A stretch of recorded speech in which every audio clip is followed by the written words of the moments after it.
Hi மக்களே, காலை வணக்கம். இன்றைக்கி என்ன ஸ்பெஷல்னு கேட்டிங்கன்னா, கருவேப்பிலை சட்னி.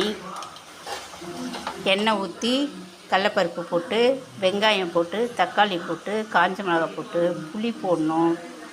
அப்புறம் கருவேப்பிலை ஃப்ரெஷ்ஷாக உருவி வச்சுக்கணும். நான் எலசாக போட்டதுனால கம்மியாக தெரியுது.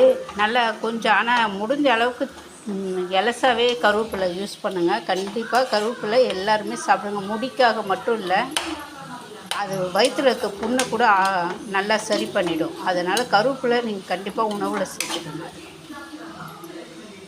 இட்லி ரெடி ஆயிடுச்சு. கருவேப்பிலை சட்னி ரெடி ஆகிட்டுருக்கு.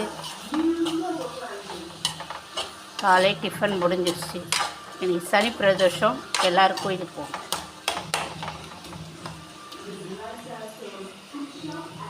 வாங்க சாப்பிட்லாம்.